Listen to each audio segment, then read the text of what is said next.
Chapter 10. Victor makes a decision. We stayed in London for several months. I spoke to the scientists who had information that could help me. Clerval kept himself busy with other interests. In Clerval, I saw the image of my former self. He was interested in the life around him, and he was eager to have new experiences. He was also pursuing a goal he had in mind. His plan was to visit India, believing that he could help in the progress of European colonization and trade. In England, he could move toward this goal. He was always busy, and the only thing that stood in the way of his enjoyment was my sorrowful mind. I tried to hide my sadness from him as much as possible. I often refused to go out with him, claiming I was too busy so that I could remain alone. I now also began to collect the materials I needed for my new creation. This was like the torture of single drops of water continually falling on the head. After passing some months in London, we received a letter from a person in Scotland. He had visited us in Geneva once. He invited us to visit him in Perth. Clerval wanted to go, and so I agreed. We had arrived in England in October, and it was now February. We decided to go to Perth by the end of March and return to London about the end of July. I packed up my chemical instruments and the materials I had collected. I decided to finish my work in some hidden spot in the Scottish Highlands. I enjoyed the scenery we saw along the way, but my enjoyment was embittered by sad memories. When I was young, the sight of beauty in nature could always interest my heart, but I was now a blasted tree. A lightning bolt had entered my soul, and I felt like a miserable spectacle of wrecked humanity. Sometimes I thought that the fiend was following me and might murder my companion. When these thoughts came over me, I would not leave Clerval for a moment. Instead, I would follow him like a shadow to protect him from the monster. We finally arrived in Perth, where our friend expected us. But I was in no mood to laugh and talk with strangers, so I told Clerval that I wished to tour Scotland alone.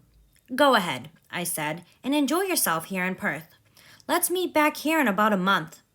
When Clerval saw that I meant this, he stopped trying to talk me out of it. "I would rather go with you, but I know you want to go alone. Hurry back. I'll look forward to your return." Having parted from my friend, I went to a remote spot of Scotland to finish my work alone. I did not doubt that the monster followed me. I felt that he would show himself when I was finished, so that he might receive his companion. I found a place on a remote island where I could work. This island was hardly more than a rock. The soil was barren, with barely enough pasture for a few miserable cows. Only 5 people lived on the island, and they were thin and gaunt. Vegetables and bread, which they considered luxuries, came from the mainland about 5 miles away. On the whole island, there were but 3 miserable huts. One of these was vacant when I arrived, so I rented it. It had only 2 rooms. The roof was falling, the walls were not plastered, and the door was off its hinges. I ordered the necessary repairs, bought some furniture, and took possession. Here I worked every morning. In the evening, I walked on the stony beach of the sea, listening to the waves as they roared and dashed at my feet. It was a monstrous yet ever-changing scene. As my work continued, it became every day more horrible to me. Sometimes I could hardly enter my laboratory for several days. Other times, I labored day and night in order to complete my work. It was indeed a filthy process. My heart often sickened at the work I was doing. I began to grow restless and nervous. Every moment I feared to meet the monster. Sometimes I sat staring at the ground, afraid to look up. I feared to leave the sight of my fellow beings, for when I was alone he might come to claim his companion. Meanwhile, I worked on, and my labor was already considerably advanced. I looked toward its completion with a fearful yet eager hope. My hope, however, was mixed with strange forebodings of evil. These forebodings made my heart sicken. I sat one evening in my laboratory. The sun had set and the moon was just rising from the sea. I did not have enough light for my work, so I sat idle. As I sat, I thought about what I was doing. 3 years before, I was doing the same kind of work. I had created a fiend that had brought great sorrow to my heart. I was now about to form another being who might turn out even worse. He had sworn to leave the neighborhood of humanity and hide himself in the wilderness, but she had not. Suppose she refused to go along with an agreement made before her creation? They might also hate each other. She could turn from him in disgust, and he would become more angry. If they left Europe and went to the deserts of the New World, they might produce children. A race of monsters would be set upon the earth, making human life full of terror. Did I have a right to inflict this curse upon coming generations? I had been struck senseless by his terrible threats. Now, for the first time, I began to think that future ages might curse me for what I was about to do. I trembled, and my heart failed within me. Then, looking up, I saw him by the light of the moon. He was standing by the window. A ghastly grin wrinkled his lips as he gazed on me. Yes, he had followed me in my travels. Now he had come to check my progress and to claim his mate. As I looked at him, his face expressed great evil and treachery. I thought with a sensation of madness on my promise.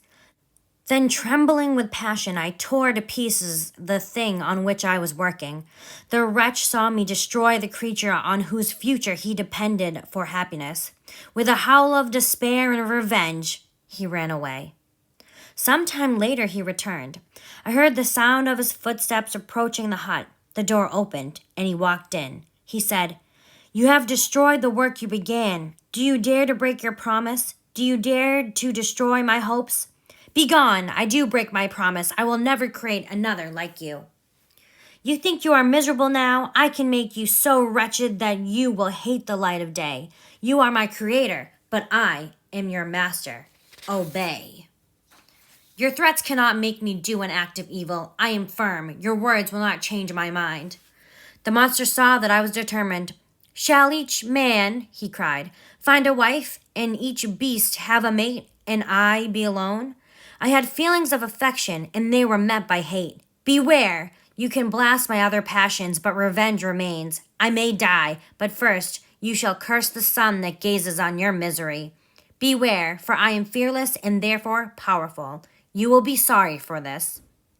"I am no coward. I will not bend before your words," I cried. "Leave me. I will not change my mind." "It is well. I shall go. But remember that I shall be with you on your wedding night." I would have seized him, but he ran away. In a few minutes I saw him leaving in a boat, which shot across the waters with an arrowy swiftness. All was again silent, but his words rang in my ears. "I shall be with you on your wedding night." That then was the hour I would die. I was not afraid of this, but when I thought of Elizabeth's sorrow, tears streamed from my eyes. I resolved not to fall before my enemy without a bitter struggle. The night passed. In the morning I took a walk on the beach. At about noon I lay down on the grass and was overpowered by a deep sleep. When I awoke I felt refreshed, and I began to think about what had happened the night before. It seemed like a dream, yet it was as clear as reality. I sat on the shore for the rest of the afternoon. That evening a fishing boat landed close to me, and one of the men brought me a packet. It contained letters from Geneva and one from Clerval. He asked me to join him. He said that he was getting ready to go to India, and he wished to spend some time with me before he left. He asked me, therefore, to leave my solitary island and to meet him at Perth. This letter called me back to life, and I decided to leave the island within 2 days.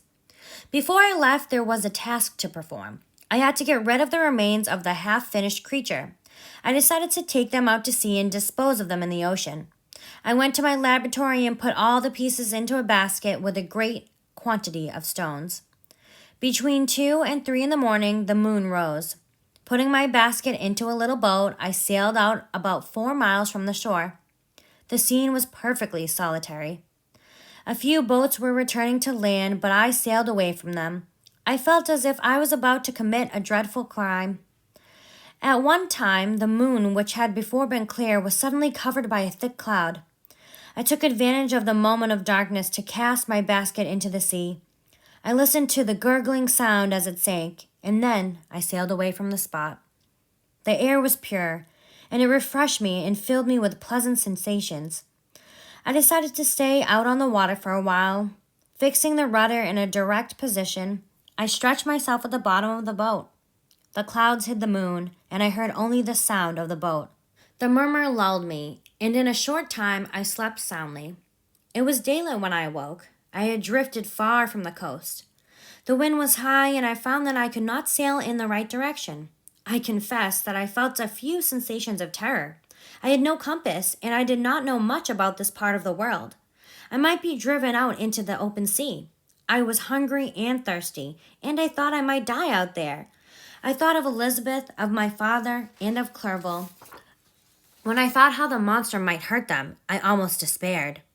Some hours passed, and the wind died away to the gentle breeze. The sea became free of breakers. Suddenly, I saw a line of high land toward the south. I used part of my clothing to construct an additional sail. I steered my course toward the land, and I was finally able to find a harbor. I entered it, my heart bounding with joy. As I was docking, several people crowded around me. They seemed surprised to see me, but instead of helping me, they spoke sharply to me. As soon as I got out of the boat, one of them told me to follow him to Mr. Kerwin's to give an account of yourself. Who is Mr. Kerwin? Why should I give an account of myself? Is this not a free country? I asked. Aye, sir, it is free enough to honest folks. Mr. Kerwin is our local judge. You are to give an account of the death of a gentleman who was found murdered here last night. This answer startled me, but I presently recovered myself. I was innocent. That could easily be proved. So I followed the crowd in silence to one of the best houses in the town. Little did I then expect the sorrow that was in a few moments to overwhelm me. This sorrow would put an end to any fear I ever had of shame or death. I must stop here. It requires all my strength to recall the events that I am about to relate.